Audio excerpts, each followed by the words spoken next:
Hello and welcome to The Update. I'm Heidi Tiltons. Australians in Lebanon are being urged to register with the Department of Foreign Affairs and leave while they still can. Israeli troops have entered the country's south in a significant escalation of the Middle East war. Prime Minister Anthony Albanese warning Beiruit airport may close without notice. There are still commercial opportunities available. We've been saying for months that it is time to leave. It is certainly time to leave now, when those opportunities are available. The NDIS minister insists the days of Cowboy operators rorting the National Disability Insurance Scheme are over.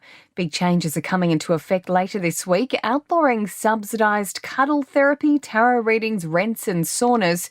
Minister Bill Shorten says the entire scheme is being tightened up to ensure those who need legitimate help can get it. What this does is this just gives all Australians confidence that the Cowboys and the fly-by-nighters can't sell their sort of nonsense and be subsidised to do so. Parenting groups are urging the federal government to broaden a proposed social media ban. 3 bodies have told an inquiry in Canberra teenagers shouldn't be allowed into the platforms until they turn 18.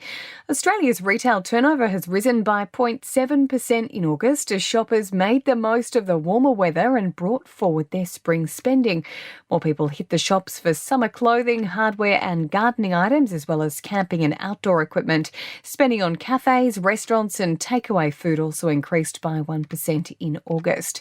Virgin passengers could soon be flying direct to Doha. Qatar Airways is planning on acquiring 25% of the Aussie airline.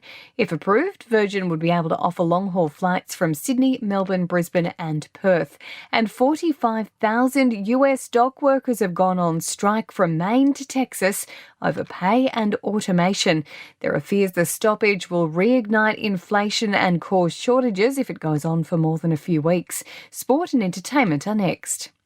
In sport, Fijian giant Tui Kamikamica has been called up to replace the suspended Nelson Asafa-Solomona for Melbourne in Sunday night's grand final.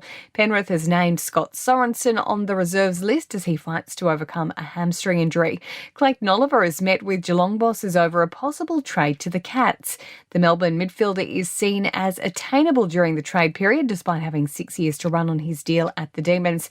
And the baseball world is mourning the loss of one of the sport's legends, Pete Rose. He holds the record for most hits and most games played in the MLB, but was banned for life for betting on games. In entertainment news, Katy Perry has lifted the lid on her Aussie diet ahead of last Saturday's AFL Grand Final performance.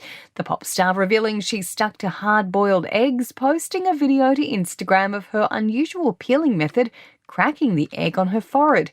Rebel Wilson and her new wife, Ramona Agruma, have been spotted honeymooning in Paris just days after tying the knot in Sardinia. The loved-up couple, wearing matching black outfits, snapped holding hands as they left their hotel to head out for dinner. And Lady Gaga has showcased her trademark eclectic fashion sense at the Joker premiere in LA. The 38-year-old star channeling her character Harley Quinn on the red carpet, turning heads in a black gown and a red wig. And that's the latest from the Nova Podcast News team. We'll have another episode of The Update for you tomorrow.